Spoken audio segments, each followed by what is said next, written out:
Koper kanvas yang resletingnya sudah rusak itu terlempar kasar ke halaman berdebu. Pakaian di dalamnya tumpah, bercampur dengan tanah kering Gunung Kidul yang siang itu terasa memanggang kulit. Di ambang pintu kayu jati, Dimas berdiri berkaca pinggang, menatap tajam wanita yang berlutut merapikan baju-baju itu. Sebuah amplop coklat dilemparkan Dimas, melayang jatuh tepat di pangkuan wanita itu. Salinan akta jual beli. Urat nadi keluarga, tanah warisan bapaknya, telah dirampas. Di belakang Dimas, Sarah menyandarkan tubuh rampingnya pada kusen pintu. Aroma parfum mahalnya menusuk tajam, menutupi bau tanah gersang. Senyum meremehkan tersungging di bibir merahnya. Tunggu apa lagi? Pergi. Tanah ini sudah sah jadi milik perusahaanku, usir Dimas dengan suara tanpa getar penyesalan sedikitpun. Kinanti menunduk. Bahunya di balik balutan gamis sederhana itu bergetar. Mereka pikir ia sedang menangis meratapi nasib. Padahal, Kinanti sedang menahan tawa getir. Mereka sama sekali tidak tahu. Sertifikat dengan cap Garuda yang sah ada di dalam lapisan ganda koper yang baru saja ditendang oleh suaminya sendiri. Tulis, absen kota, kamu di komentar, karena kisah ini berawal dari Yogya dan mungkin mirip dengan yang pernah kamu alami. Matahari Gunung Kidul tepat berada di atas kepala, membakar apa saja yang bernaung di bawahnya tanpa ampun. Angin kemarau berhembus membawa debu kemerahan, menyapu pelataran rumah limasan tua yang selama puluhan tahun menjadi saksi bisu kebesaran keluarga Embah Darmo.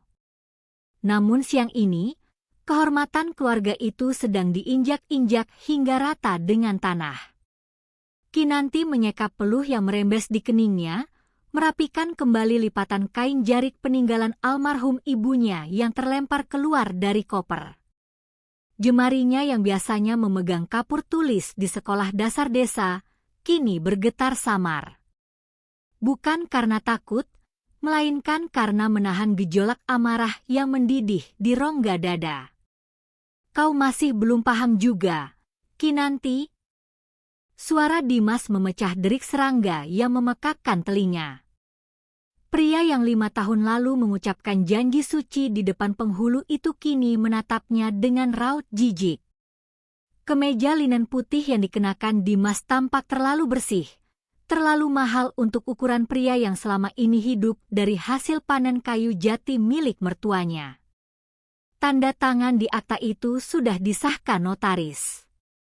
Tanah ini, rumah ini, kebun jati di bukit belakang, semuanya sudah beralih nama menjadi milik PT Cipta Megah. Perusahaan Sarah, lanjut Dimas, dagunya terangkat tinggi. Di sisinya, Sarah melangkah maju. Sepatu hak tingginya bergemertak menginjak kerikil halaman. Wanita itu mengenakan kacamata hitam besar yang menutupi separuh wajahnya, namun tak bisa menutupi aura kesombongan yang menguar kuat. Tangan Sarah yang dihiasi kuku bercat merah marun menyentuh pundak Dimas dengan gestur kepemilikan yang sangat vulgar. Dimas sudah berbaik hati tidak melaporkanmu atas tuduhan penipuan, Kinanti, ucap Sarah. Suaranya halus, mengalun tenang layaknya air yang menghanyutkan. Kau selalu menahan hak suamimu untuk mengembangkan aset keluarga. Sebagai istri, kau sangat tidak berguna. Untung saja Dimas menemukan surat kuasa yang kau tanda tangani bulan lalu. Kalau tidak, tanah ini hanya akan jadi sarang nyamuk. Kinanti menghentikan gerakannya. Ia menutup resleting kopernya yang rusak, perlahan berdiri, dan menepuk debu dari ujung gamis coklat mudanya. Wajahnya yang damai menatap lurus ke arah dua manusia yang sedang mabuk kemenangan itu. Matanya tidak memancarkan air mata sedikit pun, melainkan ketajaman sebuah belati yang baru saja diasah. Surat kuasa. Kinanti ingat betul surat itu. Dimas memintanya menandatangani dokumen yang katanya adalah syarat pencairan dana bantuan kelompok tani desa. Kinanti tahu suaminya berbohong sejak awal. Malam sebelum penandatanganan itu, Kinanti menemukan riwayat pesan di ponsel Dimas. Pesan-pesan kotor dengan sarah merencanakan bagaimana mereka akan menguasai tanah bernilai puluhan miliar ini untuk dibangun resort ekowisata, lalu membuang Kinanti begitu saja. Kau yakin tanah ini akan membawa berkah untukmu, Mas? Suara Kinanti terdengar sangat jernih, mengalahkan deru angin kemarau. Dimas mendengus kasar. Berkah? Kau pikir kita hidup di zaman batu? Uang yang membawa berkah, Kinan. Dengan menjual tanah ini, aku bisa tinggal di apartemen di Jakarta, mengelola bisnis yang nyata, bukan mencangkul tanah kering seperti bapakmu. Sebaris luka tak kasat mata menyayat hati Kinanti mendengar nama almarhum bapaknya dihina. Namun ia menelannya mentah-mentah. Ia meraih gagang kopernya. Baik, ucap Kinanti tenang. Sangat tenang hingga membuat kerutan halus muncul di dahi Sarah. Wanita elegan itu terbiasa melihat lawan-lawannya menangis, memohon, atau mengamuk. Ketenangan Kinanti di luar kalkulasinya. Aku akan pergi. Tapi ingat satu hal, Mas Dimas. Apa yang kau tanam hari ini, akarnya akan mencekik lehermu sendiri sebelum kau sempat memetik buahnya. Tanpa menoleh lagi, Kinanti menyeret kopernya, berjalan membelah pekarangan rumahnya sendiri. Menjauhi tempat ia dilahirkan dan dibesarkan. Meninggalkan suaminya yang tertawa sinis dan selingkuhan yang merasa telah menaklukkan dunia. Dari balik kaca gelap sebuah mobil Jeep Rubicon yang terparkir 100 meter di seberang jalan tanah desa, sepasang mata Ella memperhatikan seluruh kejadian itu dengan saksama. Baskara mematikan mesin mobilnya. Tangannya yang kokoh mencengkeram kemudi. Rahangnya mengeras. Pemandangan barusan membuka kembali kotak Pandora di kepalanya. Ingatan tentang ibunya yang diusir oleh kerabatnya sendiri 2 dekade lalu, menangis memeluk tanah yang bukan lagi miliknya. Namun wanita berhijab coklat di sana tidak menangis. Postur tubuhnya tegak. Langkahnya mantap. Baskara meraih ponsel di atas dashboard. Layarnya menyala, menampilkan pesan singkat yang masuk 10 menit lalu dari nomor yang tidak ada di kontak pribadinya, namun sangat ia kenal identitas pengirimnya. Halaman pertama sudah selesai. Eksekusi tahap 2 dimulai. Baskara menyunggingkan senyum tipis. Senyum yang sangat jarang singgah di wajah kerasnya. Ia mengetik balasan dengan cepat. Aku tunggu di kedai kopi perempatan Wonosari. Pastikan tidak ada yang mengikutimu. Ia menatap sosok Kinanti yang perlahan menghilang di belokan jalan desa, ditelan debu kemarau. Wanita itu mungkin kehilangan rumahnya hari ini, tapi Baskara tahu persis, Dimas dan Sarah baru saja menandatangani surat kematian finansial mereka sendiri. Kedai kopi di perempatan Wonosari itu sepi pengunjung. Aroma biji kopi robusta yang disangrai berpadu dengan wangi cengkeh dari rokok kretek seorang bapak tua di sudut ruangan. Baskara duduk di meja paling tersembunyi, di balik sekat kayu ukir Jepara. Segelas kopi hitam tanpa gula mengepul di hadapannya. Lonceng pintu bergemerincing. Kinanti masuk, masih menyeret koper lusuhnya. Tidak ada gurat keputusasaan di wajah wanita itu, hanya kelelahan fisik yang wajar. Baskara berdiri, menarik kursi kayu di seberangnya dengan gestur sopan namun minim ekspresi. Kau butuh air putih atau teh manis hangat untuk menenangkan sarafmu, Kinanti? Tawar Baskara, suaranya berat dan berwibawa. Kinanti duduk, meletakkan tas selempangnya di atas meja. Kopi hitam, Mas Baskara. Sedikit gula. Sarafku baik-baik saja, mataku yang butuh tetap terbuka. Baskara mengangkat tangannya, memberi isyarat pada pelayan. Matanya kembali menatap Kinanti lekat-lekat. Baru 1 bulan lalu wanita ini mendatangi kantor hukumnya di pusat kota Yogyakarta. Duduk di kursi kulit mewah dengan membawa setumpuk dokumen dan selembar bukti transfer dari rekening suaminya ke rekening seorang wanita bernama Sarah.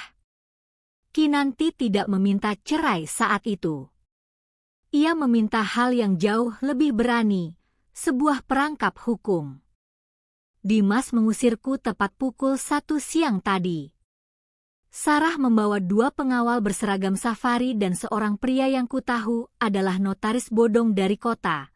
Cerita Kinanti memecah keheningan setelah pelayan meletakkan cangkir kopinya. Baskara mengangguk perlahan.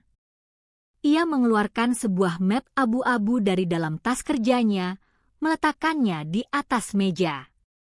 Notaris itu bernama Hermawan. Izin praktiknya sudah dibekukan Majelis Kehormatan Notaris sejak tahun lalu karena kasus pemalsuan akta tanah di Sleman. Sarah sengaja memakai jasanya karena tidak ada notaris waras yang mau melegalisasi akta jual beli tanpa kehadiran istri sah dan verifikasi sidik jari. Kinanti tersenyum tipis. Tangannya membuka resleting rahasia di bagian bawah kopernya. Ia menarik sebuah map plastik tebal, menyerahkannya pada Baskara. Di dalamnya, tergeletak diam sebuah buku bersampul hijau dengan lambang Garuda emas di tengahnya. Sertifikat hak milik yang asli.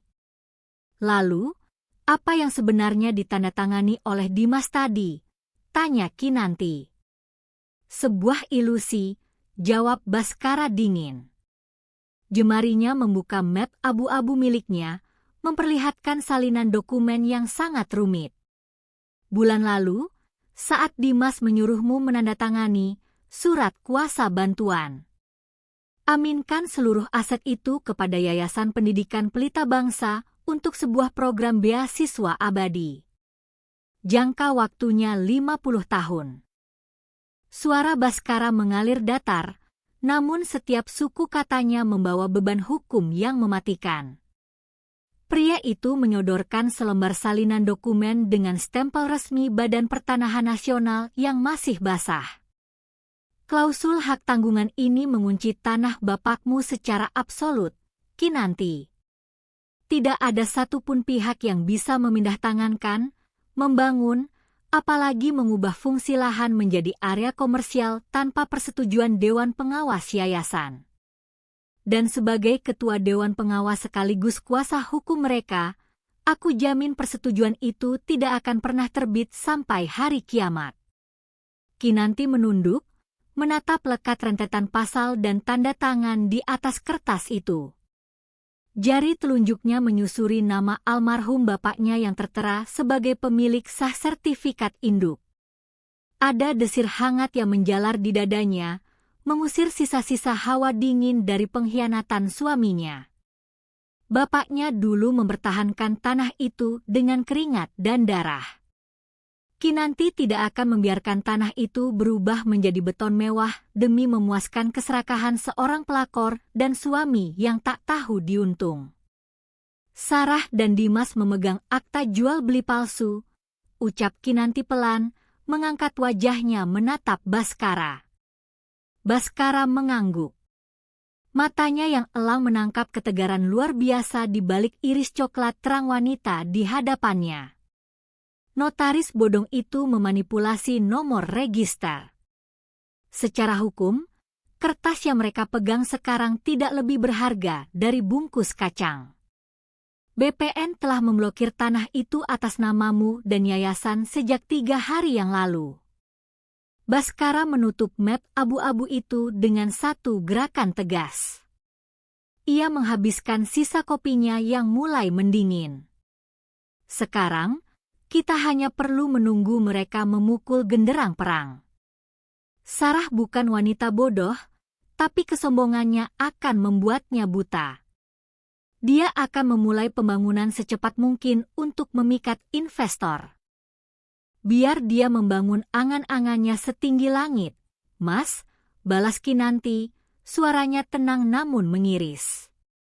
Semakin tinggi dia terbang, semakin hancur dia saat jatuh menghantam tanah. Di kejauhan, melalui jendela kaca kedai kopi, langit sore Gunung Kidul mulai memerah saga. Di atas tanah warisan Mbah Darmo, raungan mesin diesel memecah keheningan desa. Wah! Unit ekskavator berwarna kuning terang baru saja diturunkan dari truk tronton, siap mengoyak tanah dan menebang pohon-pohon jati yang ditanam dengan cinta puluhan tahun silam. Mereka tidak tahu, setiap jengkal tanah yang akan mereka gali besok pagi, telah dipasangi ranjau hukum yang akan meledakkan kerajaan bisnis mereka hingga tak bersisa. Cahaya lampu kristal memantul indah di permukaan gelas sampanye yang digenggam Sarah. Ia berdiri di balkon sebuah penthouse mewah di pusat kota Yogyakarta, membiarkan angin malam mempermainkan ujung rambut lurusnya yang wangi. Pemandangan lampu kota terhampar di bawah kakinya, seolah menegaskan posisinya di puncak rantai makanan. Di atas sofa kulit berwarna gading, Dimas duduk bersandar dengan kemeja sutra hitam yang kancing atasnya dibiarkan terbuka. Ia menggoyangkan gelas whiskinya, menatap punggung Sarah dengan sorot mata penuh pemujaan sekaligus nafsu. Hari ini adalah hari kemenangannya. Ia merasa telah melepaskan diri dari rantai kemiskinan dan kebosanan hidup bersama seorang guru desa. Alat berat sudah masuk semua. Sayang, ucap Dimas, bangkit dan berjalan menghampiri Sarah. Ia melingkarkan lengannya di pinggang ramping wanita itu, menghirup aroma parfum bacarat yang menguar dari lehernya. Besok pagi kita tinggal potong pita. Peletakan batu pertama Cipta Megah Resort. Investor dari Jakarta pasti akan terpukau. Sarah menyesap sampanyenya dengan anggun, lalu perlahan melepaskan pelukan Dimas. Gerakannya halus, namun menyiratkan jarak yang tegas. Wanita itu berbalik, menatap Dimas dengan senyum miring yang sulit diartikan. Bukan kita, Dimas. Aku, ralat Sarah lembut. Telunjuknya yang berhias kuku merah marun mengetuk dada Dimas pelan. Ini proyek perusahaanku. Tugasmu hanya memastikan istrimu yang kampungan itu tidak membuat keributan di media sosial. Kau sudah membereskannya dengan bersih, kan? Dimas tertawa meremehkan. Kinanti? Perempuan itu bahkan tidak berani menatap mataku saat kusir tadi siang. Dia terlalu lugu, Sarah. Hidupnya hanya tahu soal jadwal pikes sekolah dan menyiram tanaman. Dia pasti sudah menangis di pojokan terminal sekarang, mencari tumpangan bis ke rumah kerabatnya yang sama miskinnya. Sarah tersenyum puas mendengarnya. Ia melangkah kembali ke dalam ruangan, meletakkan gelasnya di atas meja marmer. Bagi Sarah, penduduk lokal seperti Kinanti hanyalah debu yang menempel di sepatu hak tingginya. Mereka tidak punya uang, tidak punya koneksi, dan yang paling penting, tidak punya nyali. Memanipulasi Dimas untuk merampas tanah itu adalah salah satu taktik bisnisnya yang paling brilian dan murah. Sementara itu, di sebuah pavilion kecil yang bersih dan asri di kawasan kota gede, Kinanti baru saja selesai melaksanakan salat Isya. Ia melipat mukena putihnya dengan rapi, menghirup aroma kapur baru samar yang menguar dari lemari kayu jati di sudut kamar. Pavilion ini adalah milik keluarga Baskara, disewakan kepadanya dengan harga yang sangat tidak masuk akal murahnya. Pintu depan diketuk pelan 3 kali. Kinanti merapikan letak hijab coklat susunya sebelum membuka pintu. Baskara berdiri di teras dengan setelan jas abu-abu yang lengannya digulung hingga siku. Di tangannya terdapat sebuah bungkusan kertas coklat berisi martabak telur yang masih mengepulkan uap panas. Maaf malam-malam mengganggu. Pemilik warung martabak di depan gang memaksaku membelinya karena ini porsi terakhir, ucap Baskara dengan nada datar andalannya, meski matanya menghindari tatapan langsung Kinanti. Kinanti tersenyum simpul, menyilakan pengacara kaku itu duduk di kursi rotan teras. Ia mengambil piring ke dapur dan membuatkan 2 cangkir teh poci hangat. Suasana malam di kota gede terasa sangat damai, kontras dengan badai yang sedang mereka persiapkan. Mas Baskara tidak perlu repot-repot memastikan keadaanku setiap hari, ucap Kinanti seraya meletakkan cangkir teh di atas meja kecil. Aku sudah terbiasa hidup mandiri.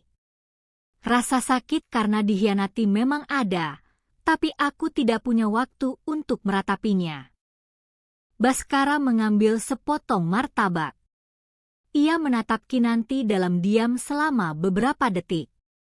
Ada ketangguhan di mata wanita itu yang selalu berhasil mengingatkannya pada sang ibu. Tangguh, diam, namun mematikan saat ditekan. Aku tidak mengkhawatirkan keadaanmu, Kinanti.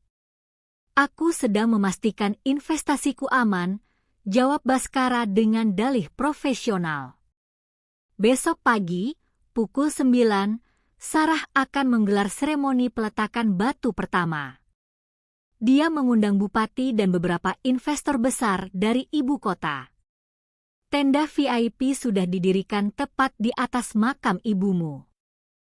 Jari Kinanti yang sedang memegang cangkir teh seketika menegang. Matanya memancarkan kilat amarah yang tertahan.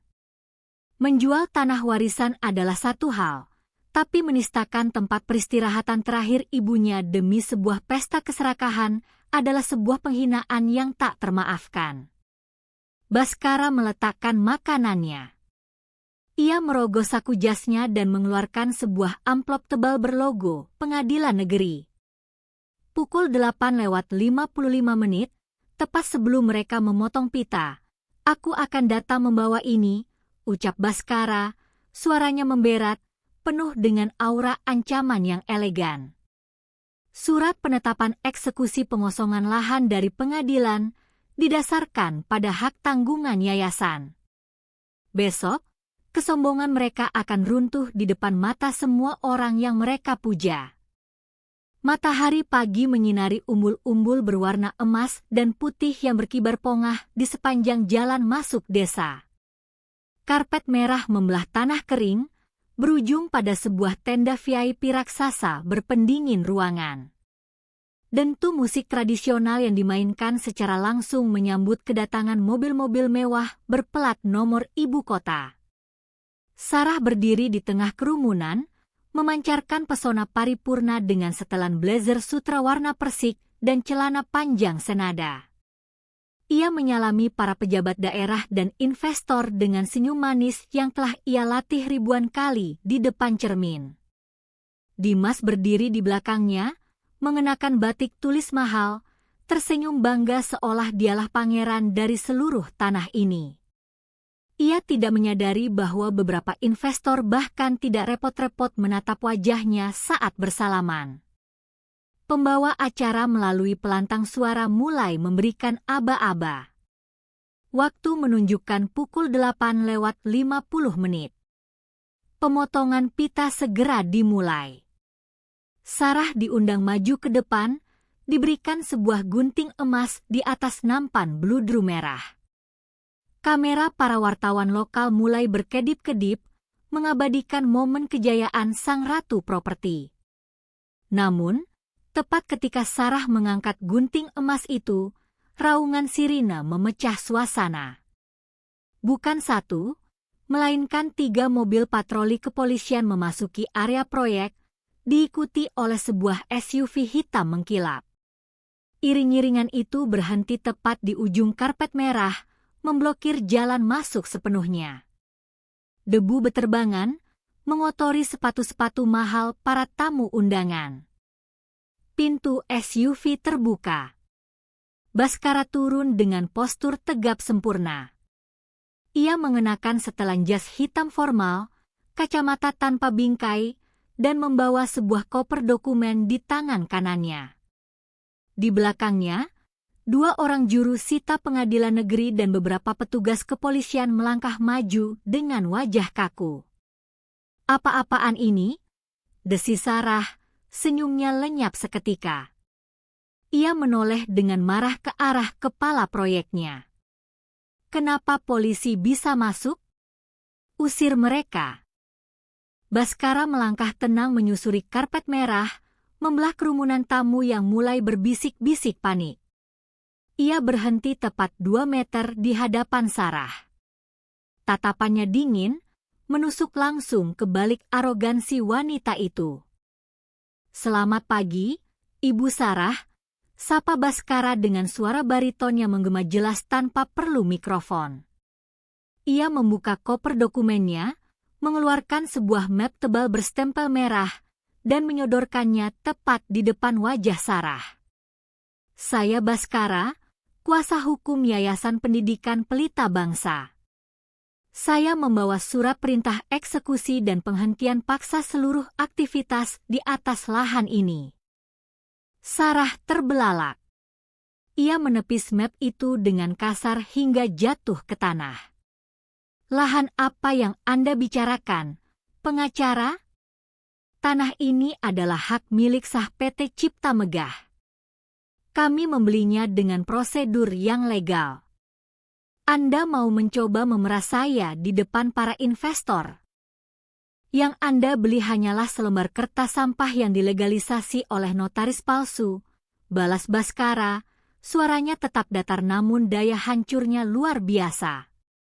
"Sertifikat asli tanah ini, lengkap dengan nomor register yang sah, telah diagunkan dengan hak tanggungan kepada yayasan kami sebulan sebelum suami dari klien saya mencoba menjualnya kepada Anda." Dimas yang berdiri di belakang Sarah tiba-tiba pucat pasi. Kakinya terasa seperti agar-agar. Ia menyeruak maju. "Tidak mungkin. Kinanti sudah menandatangani surat kuasa penjualan di depanku. Aku yang memegang akta jual belinya." Baskara menoleh perlahan menatap Dimas dengan raut jijik yang disembunyikan dengan rapi. Pria bodoh ini bahkan tidak tahu bedanya surat kuasa menjual dan surat persetujuan agunan. "Istri Anda, Kinanti, menandatangani persetujuan pembebanan hak tanggungan, bukan pelepasan hak," jelas Baskara, sengaja mengeraskan suaranya agar seluruh investor mendengar kebodohan fatal tersebut. "Tanah ini dikunci oleh blokir BPN tingkat pertama. Setiap batu yang Anda letakkan di sini hari ini adalah tindak pidana penyerobotan lahan." Juru sita pengadilan melangkah maju, memberikan isyarat kepada pihak kepolisian. "Mohon maaf, Ibu Sarah. Berdasarkan putusan sela pengadilan negeri, area ini harus dikosongkan detik ini juga. Alat berat Anda akan kami segel." Kepanikan meledak di tenda VIP. Para investor dari Jakarta yang tidak ingin terseret kasus hukum sengketa lahan bergegas memanggil sopir mereka. Beberapa pejabat daerah menundukkan wajah, buru-buru meninggalkan lokasi tanpa pamit. Seremoni mewah itu berubah menjadi sirkus memalukan dalam hitungan menit. Sarah berdiri mematung. Wajahnya yang biasa merona kini seputih kertas. Tangannya gemetar hebat menahan amarah yang meledak-ledak di dadanya. Ia memutar tubuhnya, menatap Dimas yang sedang berkeringat dingin. Tanpa peringatan, tangan Sarah melayang, mendaratkan sebuah tamparan keras yang bergema di tenda yang mulai kosong itu. "Laki-laki tolol," jerit Sarah histeris. Seluruh topeng keanggunannya luntur tak bersisa. Kau bilang istrimu perempuan kampung yang bodoh. Dia menjebak kita berdua. Miliaran rupiah uang investorku hangus karena kebodohanmu. Di sudut jalan raya yang jauh dari hiruk-pikuk itu, sebuah taksi daring berwarna abu-abu terparkir di bawah pohon asam yang rindang. Kaca jendelanya terbuka sedikit. Kinanti duduk di jok belakang, menatap lurus ke arah tenda VIP yang kini dikepung pita kuning polisi. Ia melihat suaminya ditampar dan dihinakan di depan umum. Ia melihat wanita yang merampas kebahagiaannya kehilangan muka dan kerajaannya. Tidak ada senyum kemenangan di wajah Kinanti. Hanya kelegaan yang mengalir tenang. Bapaknya bisa beristirahat dengan damai. Tanah ini aman. Kinanti perlahan menaikkan kaca jendela taksi. Jalan, Pak. Kita kembali ke kota. Namun, Kinanti tidak tahu bahwa seekor ular berbisa akan menjadi jauh lebih mematikan saat kepalanya terinjak. Sarah yang ditinggalkan para investornya kembali ke Jakarta dengan dendam yang membakar akal sehat. Jika ia tidak bisa merebut tanah itu melalui jalur hukum, ia akan menghancurkan hidup Kinanti secara pribadi. Ia akan memastikan guru honorer itu berlutut mengemis padanya untuk mencabut blokir yayasan, bahkan jika ia harus menggunakan cara-cara yang paling kotor sekalipun. Udara pengap di ruang guru SD Negeri Karangmojo pagi itu terasa menusuk tulang, meski kipas angin usang di langit-langit berputar maksimal. Beberapa guru honorer saling berbisik sambil menundukkan wajah saat Kinanti melangkah masuk. Tidak ada sapaan hangat yang biasanya mengawali hari. Hanya tatapan menghindar dan kikuk. Di ujung ruangan, kepala sekolah, pria paruh baya berseragam kaki yang biasanya ramah, duduk kaku di balik meja kayunya. Di atas meja tersebut, tergeletak sebuah amplop coklat tebal dan sebuah tabloid gosip lokal murahan yang entah bagaimana bisa sampai ke pelosok desa. Headline cetak tebal di halaman depan tabloid itu terpampang nyata. Istri durhaka bersekongkol dengan pengacara licik, rampas hak suami dan sabotase proyek miliaran rupiah. Kinanti meletakkan tas kainnya di kursi. Wajahnya tetap tenang, meski dadanya bergemuruh hebat. Ia tahu betul siapa sutradara di balik panggung teater murahan ini. Sarah tidak bisa menang di meja hijau, jadi wanita itu memutuskan untuk membakar reputasi Kinanti di meja pergunjingan. Pintu ruang guru tiba-tiba didorong kasar. Engsel karatan itu menjerit nyaring. Dimas berdiri di ambang pintu dengan napas memburu. Kemeja linen putih yang kemarin tampak sangat mahal, kini kusut masai, kerahnya bernoda keringat dan kancing bawahnya terlepas. Kantung matanya menghitam. Dalam satu malam, arogansi pria itu telah menguap, digantikan oleh kepanikan hewan buruan yang terpojok. Tanpa mempedulikan tatapan kaget para guru, Dimas melangkah lebar menghampiri meja Kinanti. Tangannya menggebrak meja dengan keras. Membuat tumpukan buku tulis anak-anak berhamburan ke lantai keramik yang pecah-pecah. Cabut blokir yayasan itu sekarang juga, Kinanti. Bentak Dimas, urat lehernya menonjol liar. Sarah memutus semua akses keuanganku. Dia menuntutku mengganti kerugian acara kemarin karena aku yang menjamin tanah itu bersih. Aku dikejar-kejar penagih hutang perusahaannya. Kinanti tidak beranjak dari posisinya. Ia membungkuk dengan sangat anggun, memungut buku-buku muridnya satu persatu dari lantai, menepuk debunya, lalu meletakkannya kembali ke atas meja dengan gerakan perlahan yang menyiksa kesabaran Dimas. Aku sudah bilang, Mas. Akar yang kau tanam akan mencekik lehermu sendiri, jawab Kinanti tanpa menaikkan nada suaranya sedikitpun. Tatapannya lurus menembus kepanikan di mata suaminya. Kau menjual kehormatanmu pada wanita itu, dan sekarang kau marah saat dia memperlakukanmu seperti barang rongsokan? Jangan menggurui aku, perempuan sialan. Dimas mengangkat tangannya, bersiap melayangkan tamparan. Beberapa guru wanita menjerit tertahan. Namun, sebelum tangan kotor itu menyentuh ujung jilbab Kinanti, sebuah cengkeraman sekuat baja menghentikan pergelangan tangan Dimas di udara. Baskara berdiri di sana. Entah sejak kapan pria berjas rapi itu masuk ke ruang guru. Wajah tegasnya mengeras seperti pahatan batu andesit. Rahangnya terkatup rapat, memancarkan aura dominasi yang seketika menyedot sisa oksigen di ruangan itu.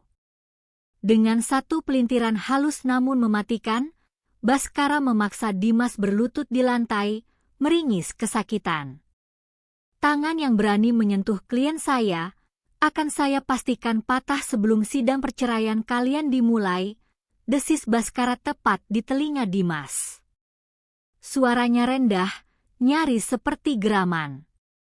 Baskara melepaskan cengkeramannya, menghempaskan Dimas hingga pria itu jatuh terduduk dengan memalukan di depan mantan rekan-rekan kerja istrinya. Baskara menoleh ke arah kepala sekolah, mengeluarkan sebuah kartu nama berukir tinta emas dan meletakkannya di atas meja. Jika ada satu saja surat pemecatan atau teguran yang turun untuk Ibu Kinanti berdasarkan fitnah murahan dari tabloid sampah ini, firma hukum saya akan menggugat sekolah ini dan Dinas Pendidikan Daerah atas tuduhan pencemaran nama baik. Selamat pagi. Baskara menatap Kinanti, memberikan isyarat halus melalui sorot matanya. Kinanti mengangguk tipis. Ia merapikan tasnya, mengambil kunci motornya, dan melangkah keluar dari ruangan itu dengan kepala tegak. Melewati suaminya yang masih berlutut meratapi nasib di lantai kotor. Di luar gerbang sekolah, terik matahari mulai menyengat. Baskara berjalan di sisi Kinanti menuju area parkir. Pria yang biasanya sedingin es itu sesekali mencuri pandang ke arah Kinanti. Ia kagum. Wanita lain mungkin sudah menangis histeris atau memaki-maki, namun Kinanti mengendalikan emosinya layaknya seorang ratu yang sedang menghadapi pemberontak kecil. Kau tidak perlu melakukan itu di dalam tadi, Mas Baskara. Aku bisa mengatasinya, ucap Kinanti lembut saat mereka tiba di dekat mobil SUV milik Baskara. Aku tahu. Tapi melihat bajingan itu mengangkat tangan padamu, naluriku bergerak lebih cepat dari logikaku, jawab Baskara pelan, membuang muka ke arah jalanan desa, menyembunyikan kecanggungan yang tiba-tiba menyergap dada bidangnya. Tepat saat Baskara membukakan pintu mobil untuk Kinanti, deru mesin sepeda motor tanpa knalpot memekakan telinga terdengar dari arah tikungan. Dua pria berjaket kulit hitam dan memakai helm tertutup melaju kencang ke arah mereka. Pria yang dibonceng mengangkat sebelah tangannya. Sebuah batu bata merah berukuran besar melayang di udara, meluncur deras tepat ke arah wajah Kinanti. Pecahan kaca berhamburan ke udara, memantulkan cahaya matahari layaknya debu berlian yang mematikan. Dalam sepersekian detik sebelum batu bata itu menghantam sasarannya, Baskara menerjang maju. Ia menarik bahu Kinanti dengan kasar, merengkuh tubuh wanita itu ke dalam pelukannya, dan memutar tubuhnya sendiri sebagai tameng hidup. Batu bata itu menghantam kaca jendela mobil SUV hingga hancur berkeping-keping, memantul, lalu menggores lengan jas Baskara sebelum jatuh berdengung di atas aspal. Sepeda motor si penyerang melesat pergi, meninggalkan kepulan asap hitam pekat dan tawa kasar yang menggema di jalanan desa.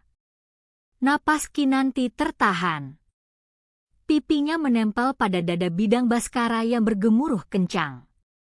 Bau maskulin dari parfum kayu cendana bercampur dengan aroma darah segar yang merembes dari lengan jas pria itu menyergap indera penciumannya. Baskara menunduk, matanya yang tajam menyapu seluruh wajah Kinanti dengan kilat kepanikan yang tak pernah ia tunjukkan pada siapapun. "Kau berdarah?" tanya Baskara parau, jemarinya yang gemetar menyentuh ujung pelipis Kinanti dengan sangat hati-hati, memastikan tidak ada pecahan kaca yang melukai kulit kuning langsat wanita itu. Kinanti menggeleng pelan, melepaskan diri dari pelukan Baskara dengan jantung yang masih berpacu liar. "Aku tidak apa-apa." "Lenganmu." "Mas, lengan jasmu sobek.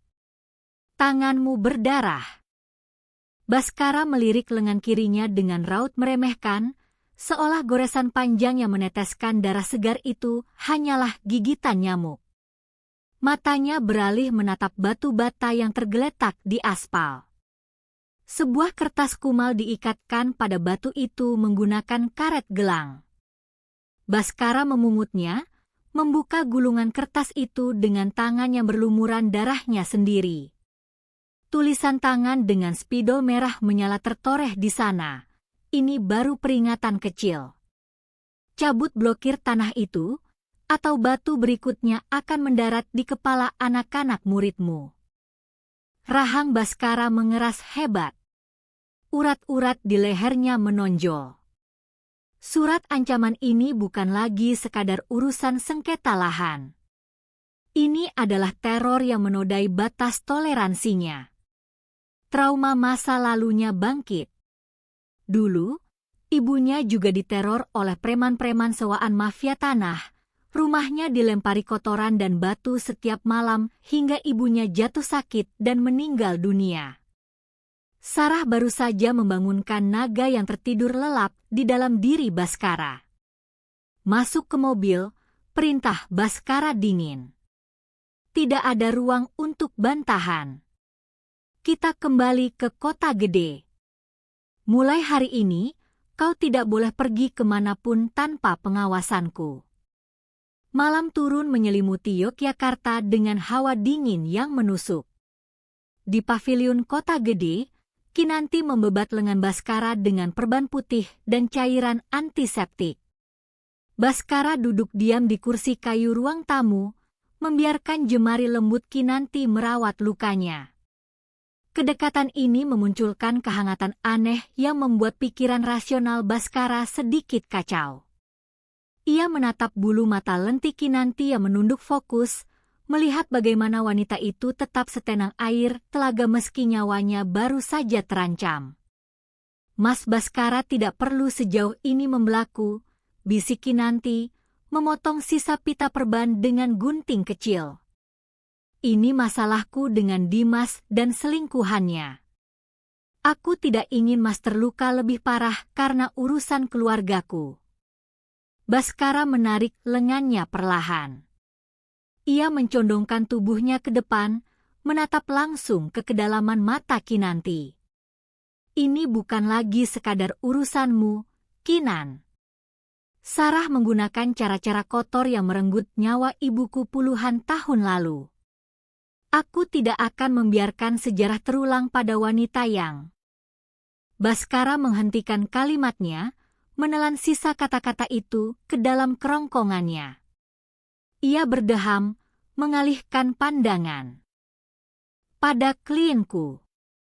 Tiba-tiba, suara langkah kaki yang diseret terdengar dari arah halaman samping paviliun yang gelap. Bunyi ranting kering yang terinjak memecah keheningan malam. Baskara seketika berdiri, insting pelindungnya menyala. Ia memberi isyarat agar Kinanti mundur ke arah dapur, sementara ia sendiri berjalan tanpa suara mendekati pintu samping. Bayangan seorang pria terlihat mengendap-endap di balik jendela kaca yang gordennya belum tertutup rapat. Pria itu mencongkel gagang pintu dengan sebuah obeng bengkok. Napasnya terengah-engah, bau alkohol murahan tercium bahkan dari celah ventilasi. Pintu kayu itu terbuka dengan suara berderit pelan. Dalam satu gerakan kilat, Baskara menendang pintu itu hingga terbuka lebar, menghantam wajah penyusup itu. Pria itu terpental ke belakang, jatuh mengerang kesakitan di atas pot bunga melati milik Kinanti. Obeng di tangannya terlempar jauh. Di bawah cahaya lampu teras yang temaram, Kinanti mengenali wajah yang berlumuran darah dari hidung yang patah itu. Dimas. Mantan suaminya itu merintih memegangi wajahnya, kemejanya robek, dan penampilannya tak lebih dari seorang gembel yang kelaparan. Baskara menginjak dada Dimas dengan ujung sepatu kulitnya, menekannya kuat-kuat hingga pria itu tersedak napasnya sendiri. Mencari dokumen pembatalan hak tanggungan, HM, desis Baskara, matanya menyala dalam kegelapan. Dimas menangis, air mata bercampur darah mengotori pipinya. Ia menatap Kinanti yang berdiri di ambang pintu dengan tatapan jijik. "Kinan, tolong aku, Kinan." Sarah menyita semua rekeningku. Dia mengutus preman untuk mematahkan kakiku kalau aku tidak membawa sertifikat asli itu malam ini.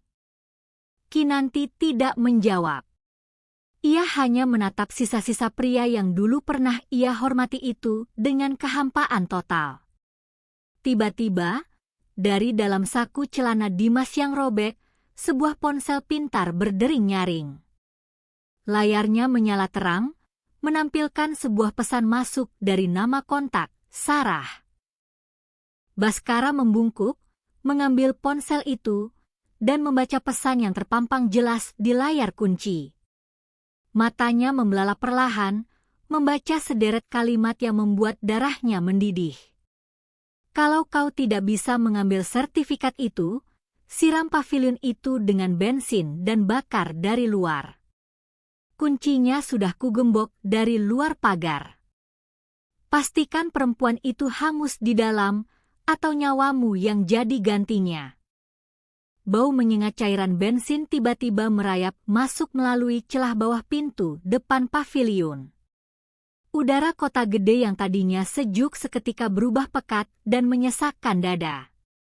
Baskara mencengkeram kerah kemeja Dimas yang sudah robek, menarik pria itu berdiri dengan paksa. Mata Baskara menajam, memindai sekeliling dengan insting predator yang terancam. Di luar sana, suara cairan yang diguyurkan ke dinding kayu terdengar jelas, disusul gesekan pemantik api.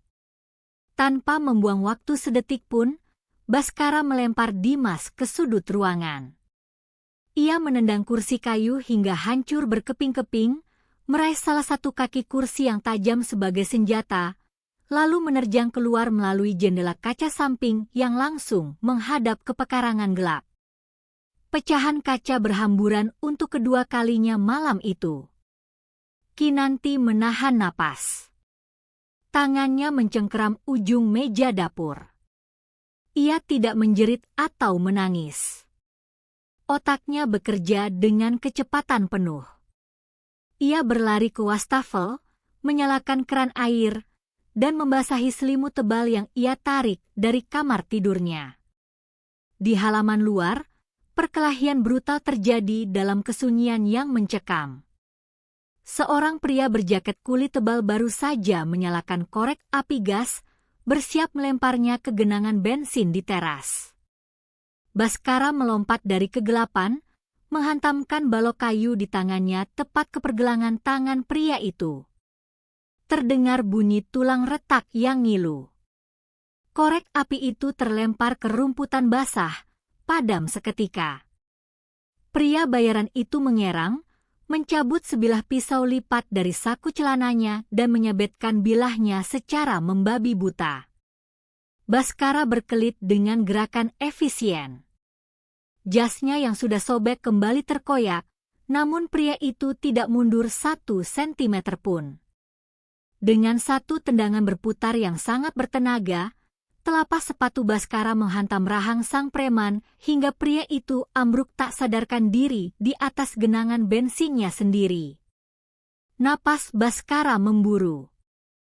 Darah segar kembali menetes dari luka di lengannya, bercampur dengan peluh. Ia menendang pisau lipat itu menjauh, lalu menatap pagar besi paviliun. Gembok rantai yang tebal mengunci pintu gerbang dari luar, persis seperti ancaman Sarah di pesan teks tadi. Rencana pembunuhan berencana yang dirancang dengan sangat rapi.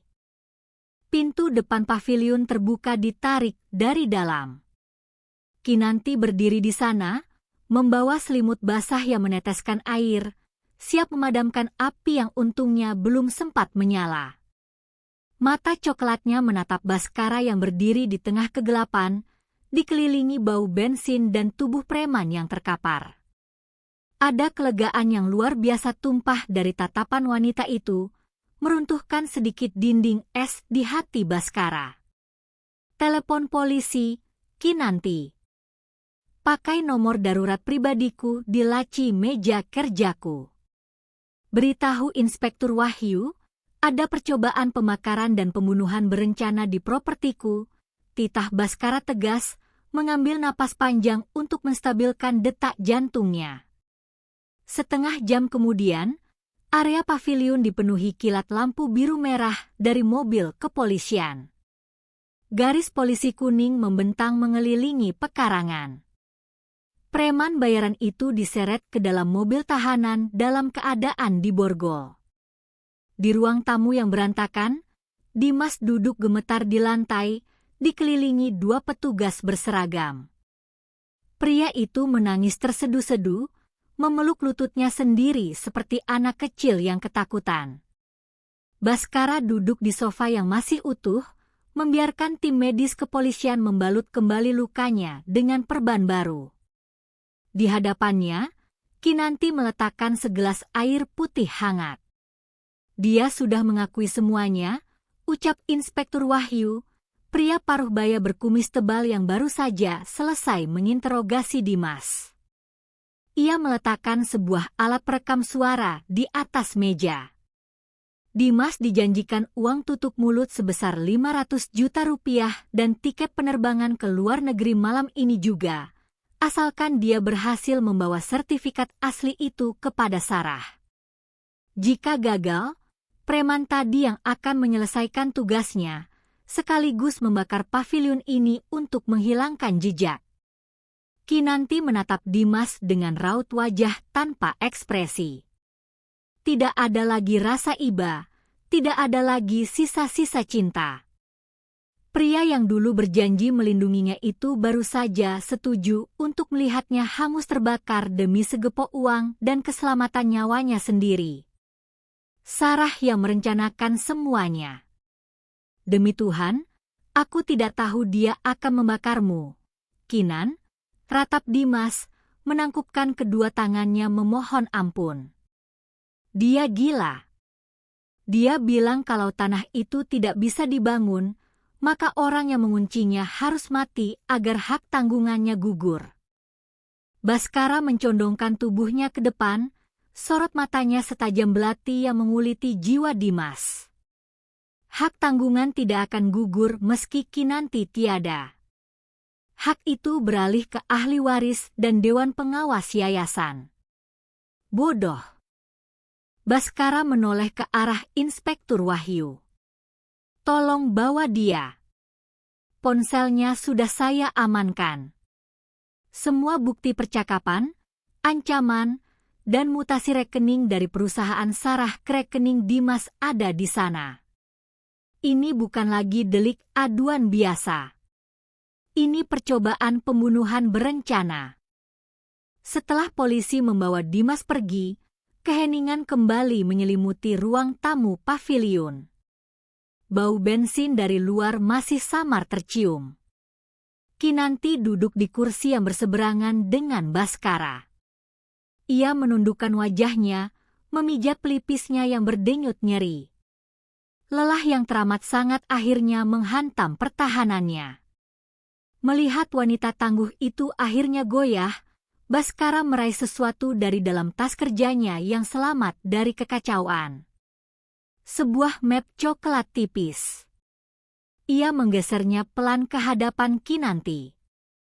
2 hari yang lalu, Aku meminta tim investigasiku melacak rekam jejak perusahaan Sarah, ucap Baskara pelan, suaranya kehilangan nada kasarnya, berganti menjadi sebuah getaran emosi yang dalam. Kinanti mengangkat wajahnya, membuka map itu. Terdapat beberapa lembar salinan akta pendirian perusahaan. Nama PT Cipta Megah tertera di sana, namun di bawahnya terdapat riwayat akuisisi dari sebuah perusahaan induk bernama PT Cipta Mandiri.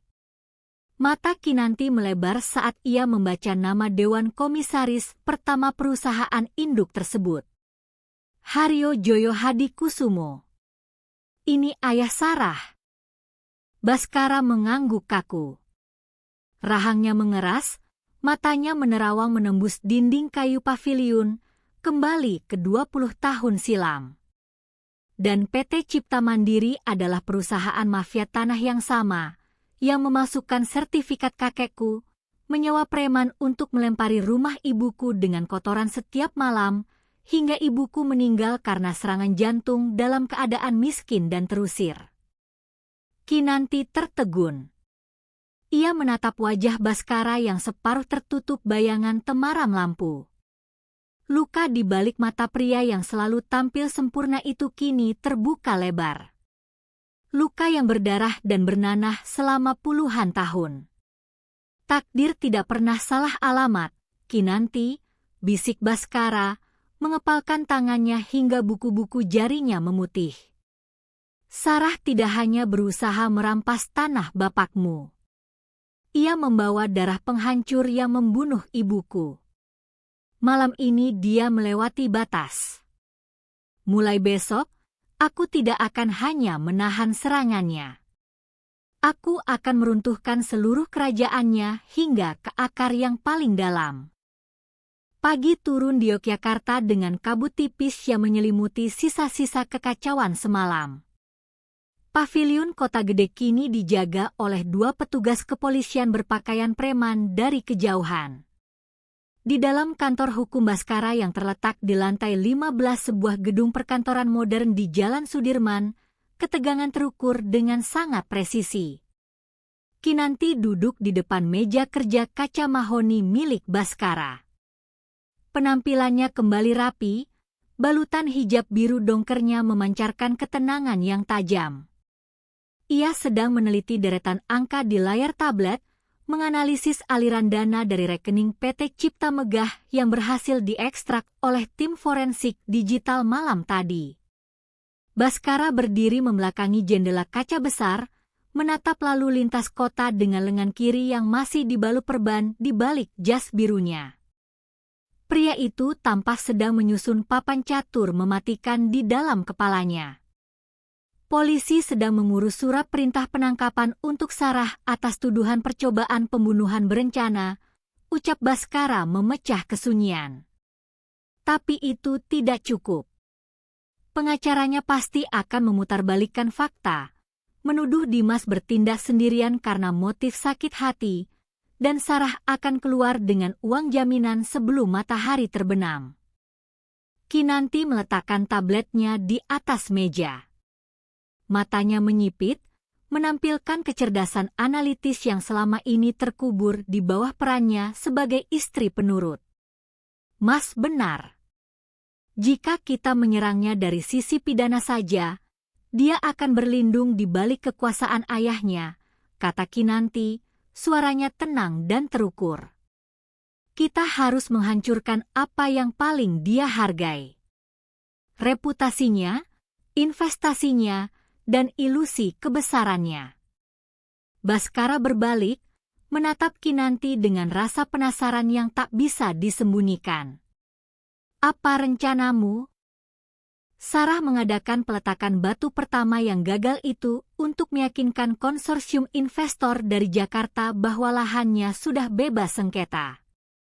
Dia butuh kucuran dana tahap kedua minggu ini untuk melunasi hutang perusahaan induk ayahnya yang sedang krisis, urai Kinanti, menggeser tabletnya ke arah Baskara. Di layar itu, terpampang grafik hutang jatuh tempo PT Cipta Mandiri yang dirahasiakan rapat-rapat.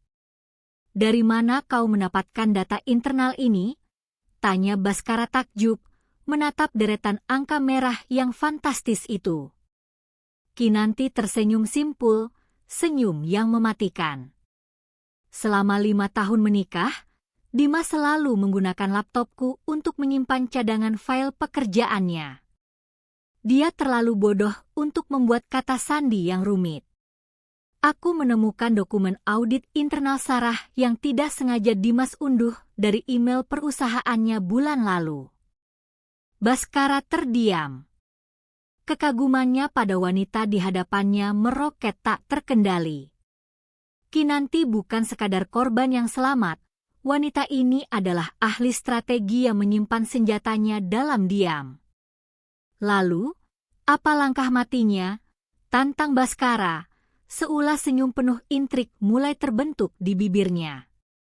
Besok siang, Yayasan Pendidikan Pelita Bangsa akan menggelar konferensi pers nasional di Hotel Bintang 5. Kita akan mengumumkan bahwa di atas tanah warisan bapakku akan dibangun pusat pelatihan agrikultur terbesar se-Asia Tenggara, didanai penuh oleh hibah asing yang sudah Mas siapkan. Kinanti menjabarkan dengan lancar. Ia berdiri, menumpukan kedua tangannya di atas meja kaca. Kita undang seluruh media bisnis. Kita buat pengumuman itu begitu masif dan legal, sehingga tidak ada satupun bank atau investor waras yang berani menyentuh PT Cipta Megah karena jaminan tanah mereka adalah ilusi. Saat investornya menarik dana, hutang ayahnya akan jatuh tempo. Perusahaan mereka akan bangkrut dalam hitungan jam. Dan saat dia hancur secara finansial dan reputasi, polisi akan masuk membawa surat penahanan untuk kasus pembunuhan berencana. Skakmat yang sempurna tanpa memberinya celah untuk bernapas, sambung Baskara, matanya berkilat penuh kekaguman. Rencana itu berjalan secepat kilat. Dalam waktu kurang dari 24 jam, mesin relasi Baskara bekerja. Ruang pertemuan terbesar di Hotel Tentrem Yogyakarta disewa. Ratusan undangan untuk media massa nasional dan lokal disebar dengan tajuk rahasia yang memancing rasa penasaran publik. Sementara itu, di sebuah rumah mewah berlapis marmer di Jakarta, Sarah membanting ponselnya ke lantai hingga layar kacanya retak berkeping-keping. Napasnya memburu, dadanya naik turun menahan amarah yang meledak-ledak. Preman sewaannya tertangkap, dan Dimas menghilang bak ditelan bumi sejak tadi malam. Polisi mulai mencari keberadaannya. Gadis kampung sialan. Pengacara brengsek, jerit Sarah histeris, menyapu seluruh vas bunga kristal di atas mejanya hingga hancur berantakan. Seorang pria paruh baya dengan rambut memutih melangkah masuk ke dalam ruangan itu. Haryo Joyo Hadikusumo, ayah Sarah. Wajah pria itu merah pada menahan murka. Ia melemparkan sebuah tablet ke atas meja yang berantakan. Lihat apa yang kau lakukan dengan kebodohanmu, Sarah, bentak Haryo dengan suara menggelegar. Saham Cipta Mandiri anjlok 10% pagi ini karena rumor sengketa lahanmu di Gunung Kidul bocor ke Bursa Efek. Konsorsium investor membatalkan kucuran dana tahap 2. Ban menuntut pelunasan hutang kita besok pagi. Sarah memucat. Ia menelan ludah dengan susah payah, kakinya bergetar. Pak, aku bisa perbaiki ini. Aku akan minta Hakim Agung kenalan kita untuk mencabut paksa blokir BPN itu. Aku punya caranya, Pak. Sudah terlambat, potong Haryo kejam.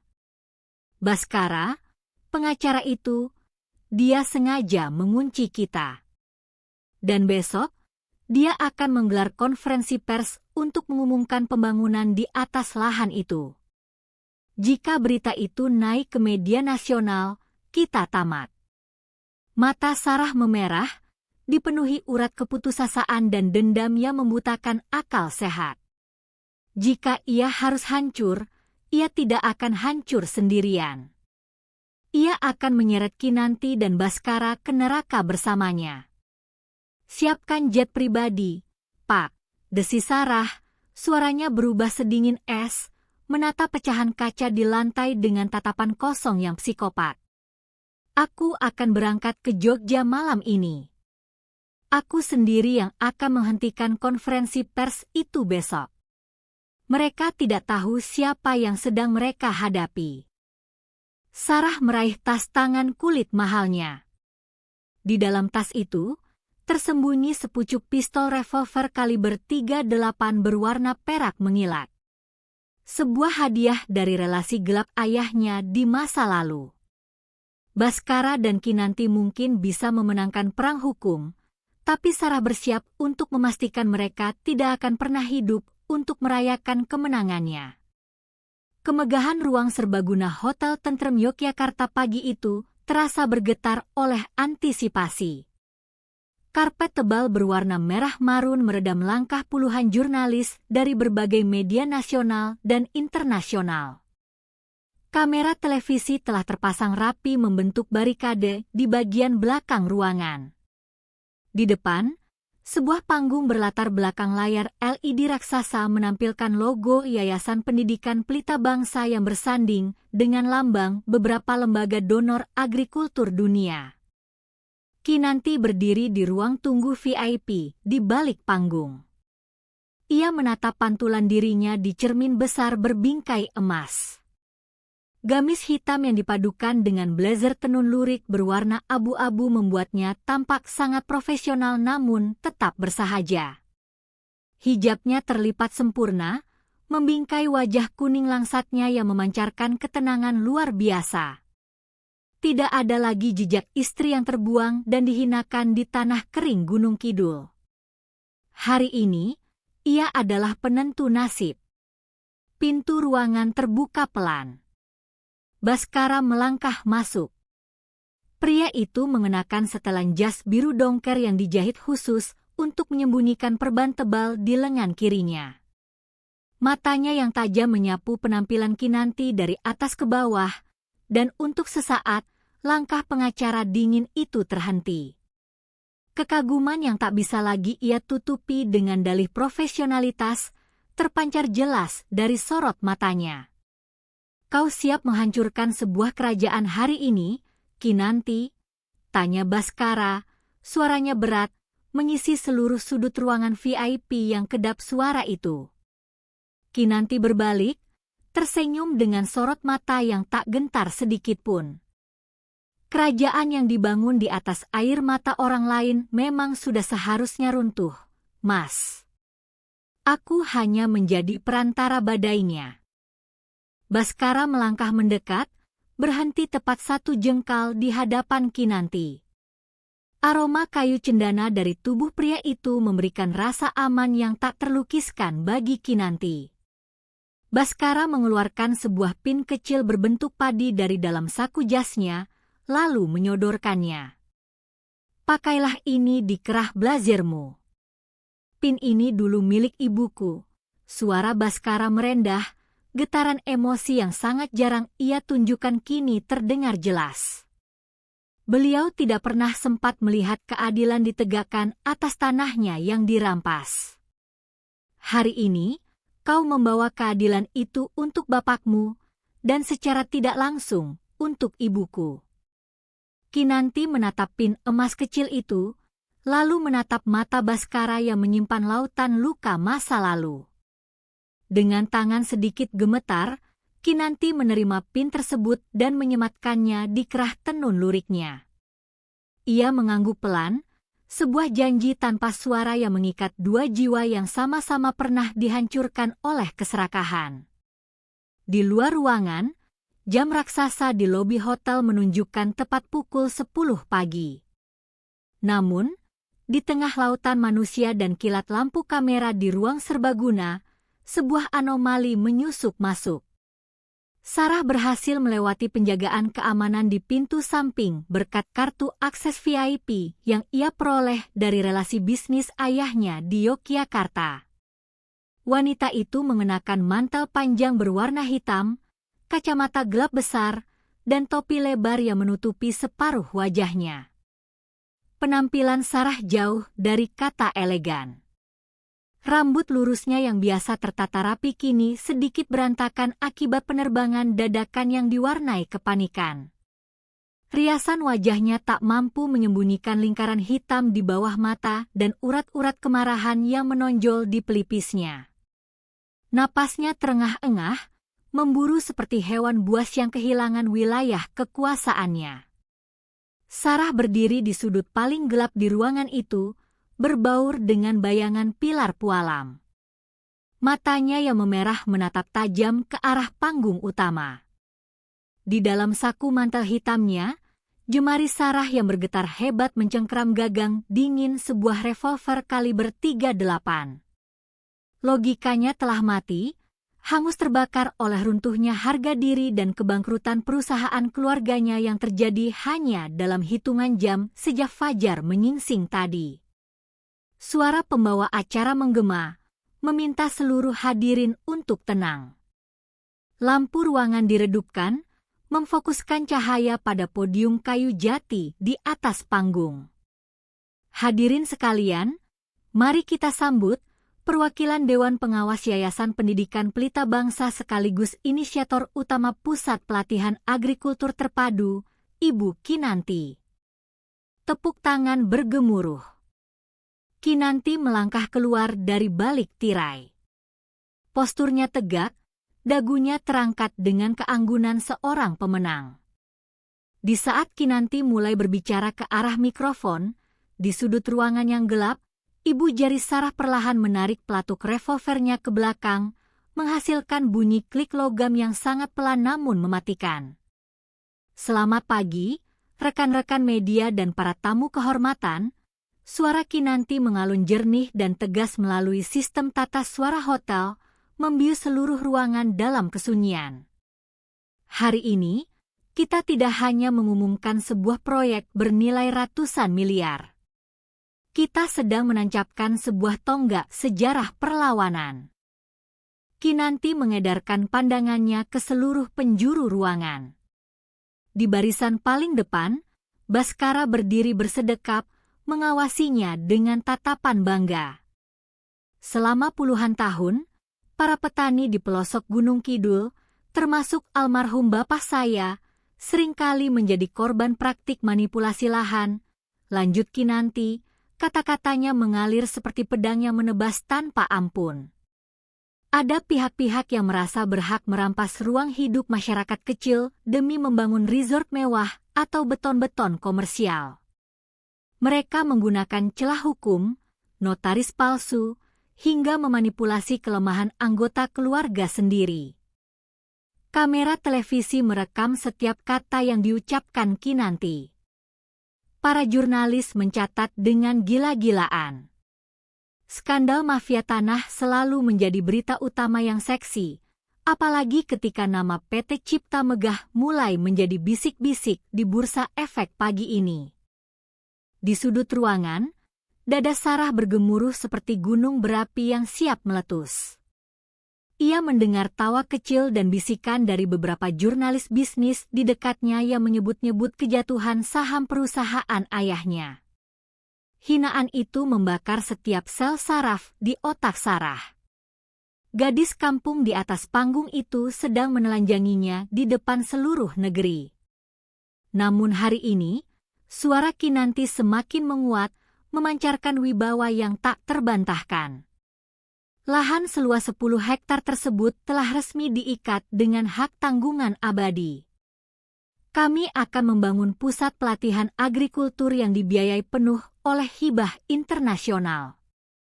Tidak akan ada satupun pengembang rakus, tidak akan ada satupun mafia tanah dari ibu kota yang bisa menyentuh tanah itu lagi.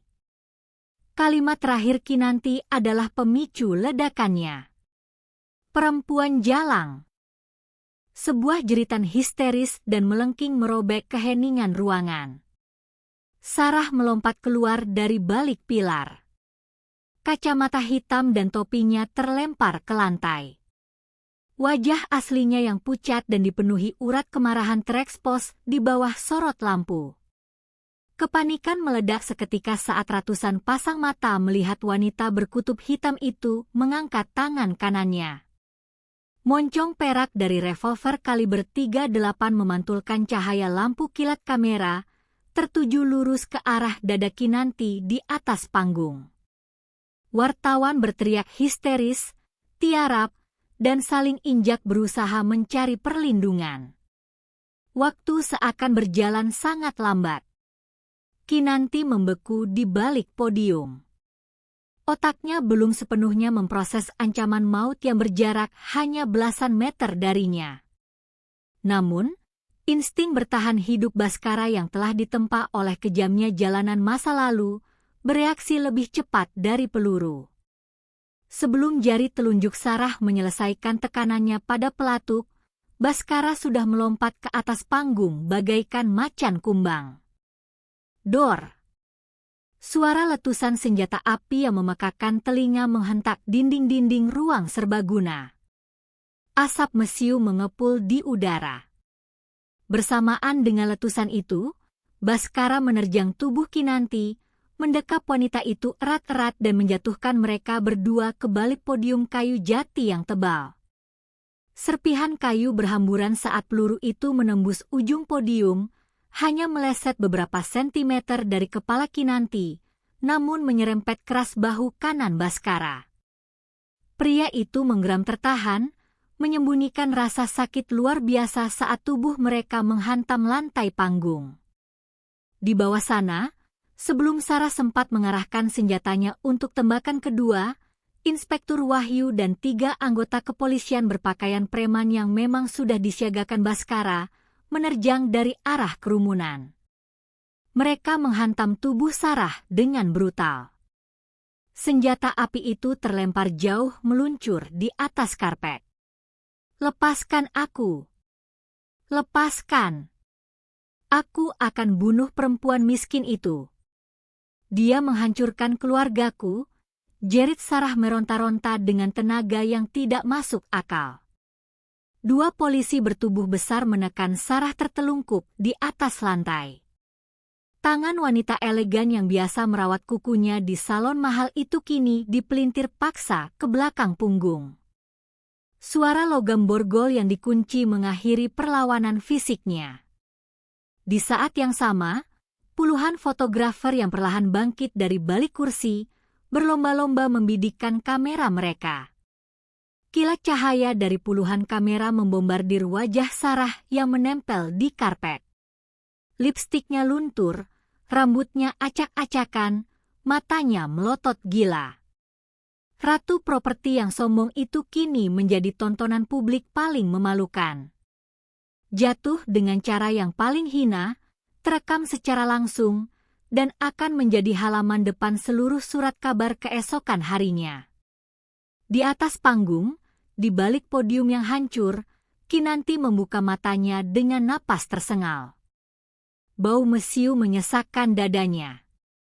Ia merasakan tubuh besar Baskara masih mendekapnya, melindunginya layaknya perisai baja. "Mas Baskara!"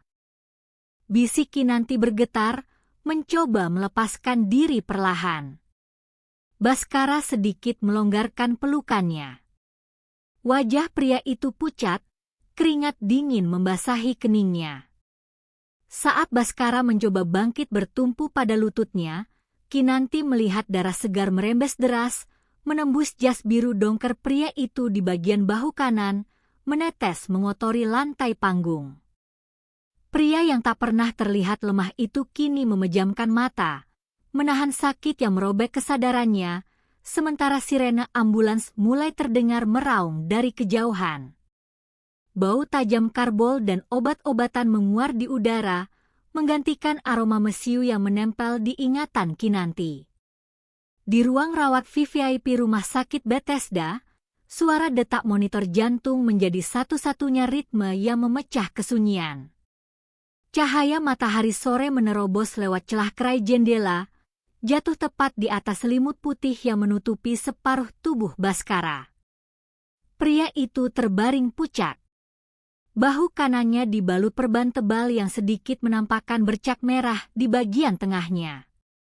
Peluru itu untungnya tidak menembus organ vital, hanya merobek otot deltoid dan bersarang di dekat tulang selangka. Namun, kehilangan banyak darah membuat pengacara tangguh itu harus menjalani operasi darurat selama 4 jam. Kinanti duduk di kursi samping ranjang. Ia belum mengganti pakaiannya. Ujung lengan blazernya masih menyisakan noda darah Baskara yang mengering, berubah warna menjadi kecoklatan. Matanya lelah, namun tak sedetik pun ia beranjak. Jari-jari lentiknya bertaut erat, merapal doa dalam keheningan yang paling dalam. Pria ini mempertaruhkan nyawanya demi seorang klien yang tak punya apa-apa selain sebidang tanah warisan. Kelopak mata Baskara bergetar pelan. Erangan tertahan lolos dari bibir pucatnya saat ia mencoba menggerakkan bahunya. Kinanti seketika mencondongkan tubuhnya, meletakkan tangannya dengan sangat lembut di atas punggung tangan kiri Baskara yang bebas dari infus. "Jangan bergerak dulu, Mas." Jahitannya masih basah. Baskara membuka matanya perlahan. Iris hitamnya yang biasa setajam silet kini terlihat sayu karena pengaruh sisa obat bius. Butuh beberapa detik baginya untuk memfokuskan pandangan pada wajah wanita berhijab di sampingnya. Begitu ia melihat Kinanti utuh tanpa luka segores pun, tarikan napas lega terdengar jelas dari dadanya. Konferensi persnya berantakan. Suara Baskara terdengar sangat parau, nyaris seperti bisikan. Bahkan dalam kondisi setengah sadar, otaknya masih memikirkan strategi. Kinanti tersenyum, sebuah senyuman campur aduk antara haru dan geli. Ia mengambil segelas air putih, menuntun Baskara minum perlahan menggunakan sedotan. Konferensi persnya menjadi berita utama di seluruh stasiun televisi nasional, Mas. Semua orang melihat wajah asli Sarah. Dunia tahu apa yang dia lakukan pada tanah bapakku dan pada nyawamu. Kinanti meraih remote televisi di meja nakas, menyalakan layar datar yang menempel di dinding. Berita sore sedang disiarkan secara langsung. Di layar, terpampang tajuk besar berwarna merah, Ratu Properti terancam pasal berlapis, percobaan pembunuhan dan skandal mafia tanah Gunung Kidul. Visual berganti menampilkan gedung megah PT Cipta Mandiri di Jakarta yang kini dipasangi garis kuning kepolisian. Ayah Sarah, Haryo Joyo Hadikusumo, digiring keluar oleh penyidik dari kejaksaan dengan mengenakan rompi tahanan berwarna merah muda. Hutang triliunan rupiah yang tak bisa dibayar akibat mundurnya konsorsium investor membongkar rentetan praktik pencucian uang dan suap yang dilakukan Haryo selama 2 dekade terakhir. Kerajaan bisnis itu runtuh bak istana pasir yang dihantam ombak pasang. Baskara menatap layar televisi itu lekat-lekat. Sesuatu yang berat dan gelap di dalam dadanya perlahan terangkat. Dendam masa lalu ibunya akhirnya terbayar lunas. Keadilan tidak hanya mengetuk pintu rumah Sarah, melainkan mendobraknya hingga hancur berkeping-keping. "Dan Dimas?" tanya Baskara kemudian, matanya beralih menatap Kinanti. Ditangkap di terminal bus Giwangan subuh tadi. Dia mencoba kabur keluar pulau menggunakan KTP palsu setelah melihat berita penembakan itu, jawab Kinanti datar. Tidak ada lagi getaran emosi saat menyebut nama mantan suaminya itu. Pintu ruang rawat terbuka perlahan. Inspektur Wahyu melangkah masuk dengan raut wajah serius, membawa sebuah map tebal di tangannya. Ia mengangguk hormat pada Baskara dan Kinanti. "Maaf mengganggu waktu istirahat Anda, pengacara Baskara," ucap Inspektur Wahyu, berdiri di ujung ranjang. "Kami baru saja selesai melakukan penggeledahan di kantor Haryo Joyo Hadikusumo. Selain bukti-bukti suap, kami menemukan sebuah dokumen penawaran penyelesaian di luar pengadilan yang disiapkan oleh tim pengacara keluarga mereka beberapa jam sebelum Hario ditahan. Inspektur Wahyu menyodorkan map itu ke hadapan Kinanti. Hario bersedia menyerahkan 3 aset properti mewahnya di Jakarta secara sukarela kepada Yayasan Pendidikan Pelita Bangsa, nilainya mencapai 100 miliar rupiah. Ia juga berjanji akan memberikan kompensasi penuh atas seluruh kerugian Anda, Ibu Kinanti.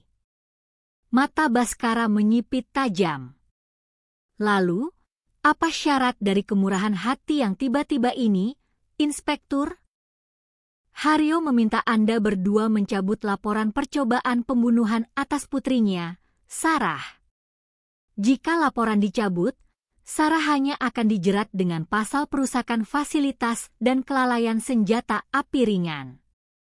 Hario mencoba menyelamatkan sisa umur putrinya dari jeruji besi, jelas Wahyu.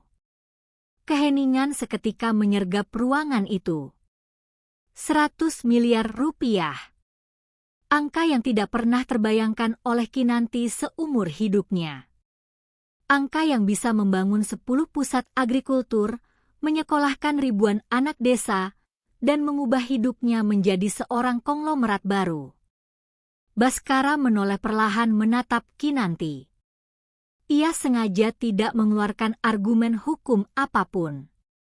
Ia ingin melihat apakah ujian terakhir dari keserakahan dunia ini mampu meruntuhkan keteguhan hati wanita berhijab sederhana di sampingnya itu. Kinanti menunduk menatap map yang disodorkan Inspektur Wahyu. Tangannya terulur menyentuh permukaan map itu, membiarkan keheningan menggantung di udara selama beberapa detik yang terasa sangat panjang.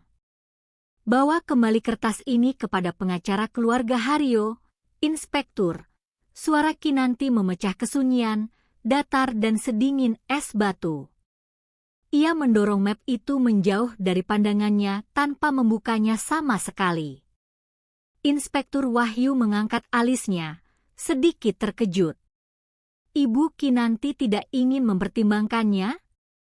Uang ini bisa digunakan untuk banyak hal baik. Kinanti berdiri, melipat tangannya di depan dada. Uang darah tidak akan pernah menghasilkan bunga yang harum, Pak Wahyu. Sarah menembak dada pria yang melindungi saya, mengusir saya dari rumah bapak saya, dan mencoba membakar saya hidup-hidup. Tidak ada satupun angka di dunia ini yang sepadan dengan nyawa dan harga diri. Proses hukum harus berjalan hingga titik darah penghabisan. Mendengar ketegasan mutlak itu, Baskara menghembuskan napas panjang. Seulas senyum tipis, senyuman paling tulus yang pernah ia tunjukkan, mengembang di bibir pucatnya. Ia tidak salah memilih sekutu. Wanita ini memiliki integritas yang terbuat dari titanium. 2 hari kemudian, aroma karbol berganti dengan bau apak dan karat. Kinanti berjalan menyusuri lorong blok tahanan titipan di Polres Yogyakarta. Suara sol sepatunya bergema memantul di dinding beton yang lembab. Di ujung lorong, seorang sipir membukakan pintu sel interogasi dengan bunyi jeruji besi yang menggesek kasar. Di dalam ruangan sempit yang hanya diterangi lampu neon berkedip itu, Dimas duduk di kursi besi yang dipaku ke lantai. Pria yang dulu sangat membanggakan kemeja linen mahal dan sepatu kulitnya itu kini mengenakan kaos tahanan berwarna oranye bernomor dada. Wajahnya dipenuhi brewok yang tidak terawat, rambutnya lepek, dan kantung matanya menghitam legam. Bau keringat asam menguar dari tubuhnya. Mendengar langkah kaki masuk, Dimas mendongak. Matanya seketika melebar melihat Kinanti berdiri anggun di hadapannya. Kinanti. Dimas langsung bangkit dari kursinya, merantai kedua tangannya yang diborgol ke arah meja, mencoba menggapai wanita itu. Napasnya terengah-engah, air mata seketika tumpah membasahi pipinya yang kotor. Kau datang, Kinan. Aku tahu kau masih peduli padaku. Tolong aku, Kinan. Tempat ini neraka. Mereka mencampurku dengan preman-preman pasar. Kinanti menarik kursi kayu di seberang meja, duduk dengan punggung tegak. Ia meletakkan sebuah dokumen di atas meja. Surat gugatan cerai yang sudah disetujui pengadilan agama. Tanda tangani ini, Mas, ucap Kinanti datar, menggeser sebatang pulpen ke arah Dimas. Hanya ini alasanku datang kemari. Untuk memutus sisa benang kotor yang masih mengikat namaku dengan namamu. Dimas menatap dokumen itu dengan ngeri. Ia menggeleng keras, air matanya semakin deras. Tidak, Kinan. Kumohon. Aku hilaf. Sarah yang mempengaruhiku, dia meracuni pikiranku dengan harta. Aku suamimu, Kinan. Ingat janji pernikahan kita dulu? Tolong, cabut kesaksianmu soal akuisisi tanah itu. Katakan pada polisi kalau itu hanya salah paham keluarga, supaya pasal penipuanku gugur.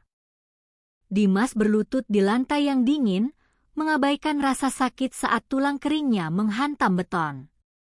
Ia menangis meraung-raung, merendahkan dirinya hingga ke dasar kehinaan yang paling dalam.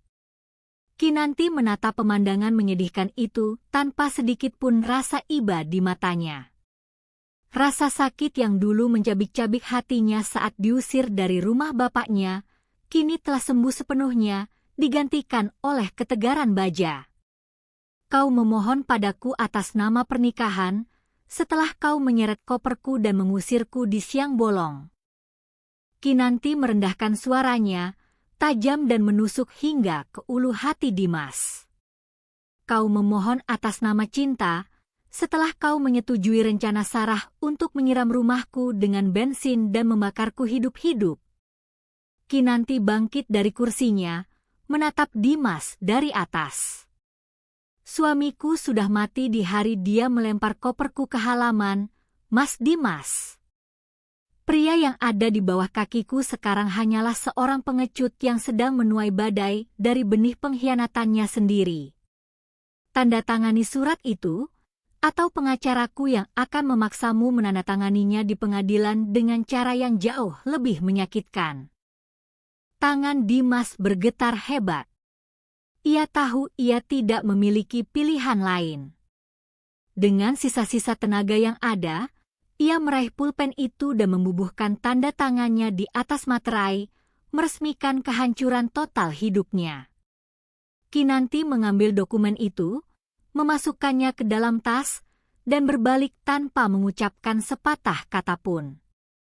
Ia melangkah keluar dari sel, meninggalkan jeritan penyesalan Dimas yang menggema di sepanjang lorong penjara, tak akan pernah dipedulikan oleh siapapun lagi.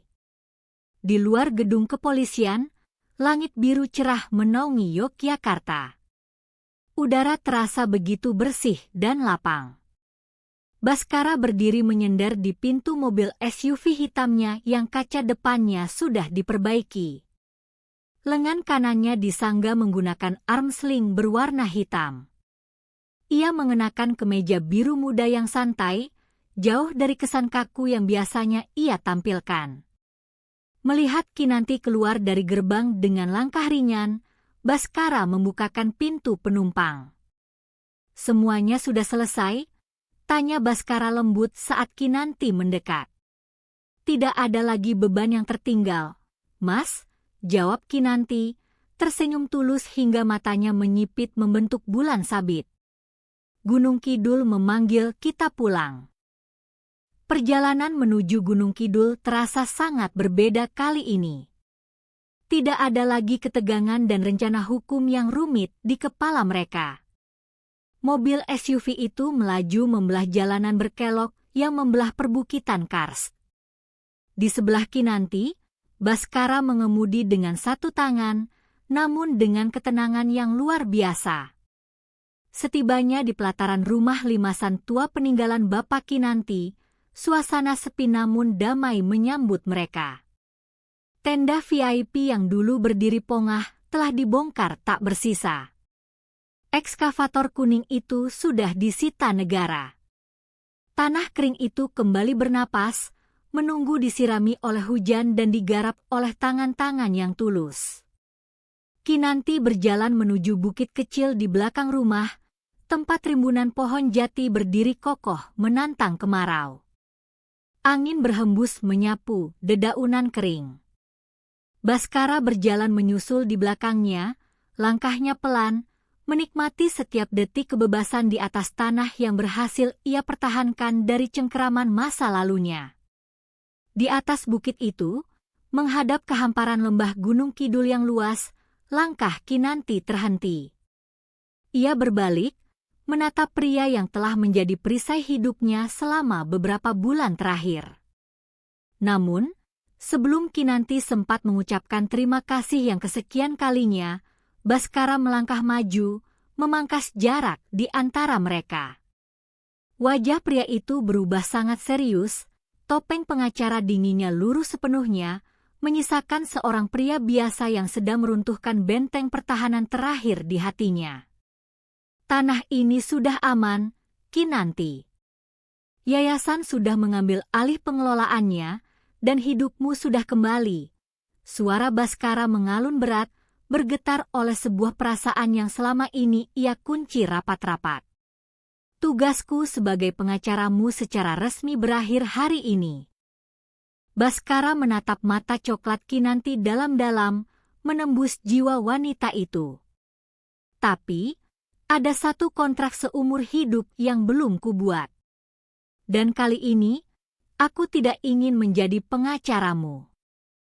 Angin kemarau Gunung Kidul yang biasanya membawa hawa panas, sore itu terasa begitu sejuk membelai dedaunan jati. Ranting-ranting kering bergesekan, menciptakan melodi alam yang mengiringi keheningan di antara dua manusia yang berdiri di puncak bukit. Kinanti tertegun. Kata-kata Baskara barusan melayang di udara, merasa pelan ke dalam rongga dadanya yang selama ini tertutup rapat oleh trauma pengkhianatan. Pria berwajah keras dengan rahang kokoh itu tidak berlutut, tidak juga mengeluarkan cincin berlian mewah dari saku jasnya. Baskara hanya berdiri di sana, menatapnya dengan kejujuran yang menelanjangi jiwa. Sebuah senyum tertahan membuat sudut bibir Kinanti sedikit bergetar. Ia menundukkan wajahnya sejenak, menatap ujung sepatu ketsnya yang berdebu oleh tanah kelahirannya, sebelum kembali membalas tatapan Baskara. Mas tahu betul kalau aku baru saja menandatangani surat cerai 1 jam yang lalu, kan? Balas Kinanti lembut, nada suaranya mengalun seperti godaan halus yang membuat ujung telinga Baskara sedikit memerah. Baskara berdaham pelan, sebelah tangannya yang sehat dimasukkan ke dalam saku celana untuk menyembunyikan kegugupannya yang langka. Secara hukum negara dan agama, masa idahmu memang baru dimulai. Aku pengacara, Kinan. Aku sangat paham prosedurnya. Aku tidak memintamu menjawabnya hari ini. Aku hanya meletakkan berkas penawaranku di meja persidangan hatimu. Tawa pelan yang sangat merdu akhirnya lolos dari bibir Kinanti. Tawa itu mengudara bebas, menghapus sisa-sisa mendung di langit Gunung Kidul. Ia melangkah satu tindak mendekati Baskara, berdiri berhadapan dengan jarak yang menyisakan ruang penghormatan di antara mereka. Mas Baskara, panggil Kinanti, suaranya kini berubah serius, syarat akan makna yang dalam. Luka di bahumu itu adalah bukti bahwa Mas rela mengorbankan nyawa untuk melindungiku. Saat dunia menertawakanku dan mengusirku dari rumahku sendiri, Mas adalah satu-satunya orang yang berdiri di depanku. Menjadi perisai sekaligus pedangku. Mata coklat terang Kinanti memancarkan keteduhan yang membuat detak jantung Baskara berpacu 2 kali lipat lebih cepat. Kita berdua sama-sama pernah dihancurkan oleh keserakahan orang lain, lanjut Kinanti, menatap lurus ke dalam iris hitam legam Baskara. Bagi Mas, aku mungkin menyembuhkan luka masa lalu tentang ibumu. Tapi bagi aku, Mas mengembalikan kepercayaanku bahwa masih ada keadilan dan ketulusan di dunia ini. Berkas penawaranmu sudah kuterima. Kita hanya tinggal menunggu waktu yang tepat untuk melegalkannya. Mendengar jawaban itu, dada Baskara terasa lapang. Beban seberat gunung yang selama puluhan tahun bersarang di pundaknya lenyap tanpa sisa. Ia tidak memeluk Kinanti. Ia menghormati batasan wanita itu. Sebagai gantinya, Baskara mengulurkan tangan kirinya yang sehat. Kinanti menyambut uluran tangan itu. Genggaman mereka terasa sangat pas, hangat, dan kokoh. Sebuah ikatan batin yang jauh lebih kuat dari sekadar janji manis di atas kertas. Mereka berdiri berdampingan, memandang jauh ke arah lembah, melihat matahari yang mulai terbenam menyisakan semburat jingga keemasan di ufuk barat. 1 tahun kemudian, suara traktor yang sedang membajak tanah berpadu dengan gelak tawa puluhan pemuda desa memecah keheningan pagi di kawasan pusat pelatihan agrikultur terpadu Pelita Bangsa. Lahan seluas 10 hektar yang dulu gersang, kini disulap menjadi perkebunan modern dengan sistem irigasi tetes yang tertata rapi. Greenhouse raksasa berdiri kokoh, menaungi berbagai sayuran hidroponik yang siap diekspor. Kinanti berjalan menyusuri pematang kebun, mengenakan caping bambu di atas hijabnya. Di tangannya terdapat sebuah buku catatan kecil. Ia kini menjabat sebagai direktur operasional pusat pelatihan tersebut, membimbing para petani muda untuk mengelola tanah mereka sendiri agar tidak lagi mudah ditipu oleh tengkulak atau mafia tanah. Di ujung kebun, sebuah mobil SUV hitam yang sangat familiar terparkir di bawah pohon asam. Baskara keluar dari balik kemudi. Pria itu sudah melepas setelan jas kaku andalannya, menggantinya dengan kemeja flanel kotak-kotak yang lengannya digulung hingga siku. Ia berjalan menghampiri Kinanti, membawakan sebuah rantang berisi makan siang. Senyum Kinanti merekah melihat suaminya datang. Ya, mereka telah melangsungkan pernikahan sederhana 6 bulan lalu di masjid desa, hanya dihadiri oleh kerabat dekat dan warga sekitar yang sangat menghormati perjuangan mereka. Kau terlalu lama berjemur, Nyonya Baskara, goda Baskara, menyerahkan rantang itu dengan senyum teduh yang kini sering menghiasi wajahnya. Bahu kanannya sudah sembuh total, tidak meninggalkan jejak apapun selain bekas luka kecil yang menjadi saksi bisu pengorbanannya. Kinanti menerima rantang itu, mengusap peluh di keningnya. Tanah ini butuh perhatian ekstra minggu ini, Mas. Sebentar lagi panen raya pertama kita. Di belahan bumi yang lain, jauh dari kehangatan matahari pagi Gunung Kidul, Sarah duduk meringkuk di sudut sel tahanan lapas wanita Tangerang. Rambutnya dipotong pendek dan tidak beraturan. Seragam tahanannya tampak kebesaran, membungkus tubuhnya yang kini sangat kurus. Matanya kosong menatap dinding beton yang lembab. Tidak ada lagi parfum mewah, tidak ada lagi sepatu hak tinggi. Kesombongan yang dulu ia puja telah mengantarkannya pada kegilaan dan kehampaan total. Sementara itu, Dimas berakhir menjadi kuli angkut di pelabuhan Tanjung Priok setelah bebas dari masa tahanan singkatnya karena terlibat penipuan. Hidupnya dihabiskan dalam penyesalan yang tak berujung, memikul beban berat di pundaknya setiap hari, sama beratnya dengan karma yang harus ia bayar karena telah menyanyiakan permata demi memungut seonggok batu kerikil yang beracun.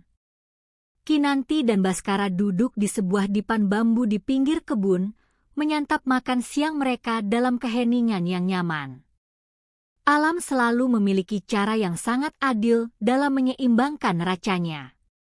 Mereka yang merampas hak orang lain dengan keserakahan, pada akhirnya akan kehilangan segalanya, bahkan kedamaian di dalam pikiran mereka sendiri. Sementara mereka yang dizalimi, jika merespons dengan kesabaran, kecerdasan, dan ikhtiar yang tak kenal lelah, akan selalu menemukan jalannya pulang menuju kemenangan. Kemenangan yang sejati bukanlah saat kita berhasil menghancurkan musuh, melainkan saat kita bisa kembali berdiri tegak, melanjutkan hidup, dan menebar kebermanfaatan bagi tanah yang kita pijak. Dan di atas tanah warisan bapaknya ini, Kinanti telah membuktikan bahwa kebenaran, seburuk apapun ia disembunyikan, akan selalu tumbuh menembus batu karang sekalipun.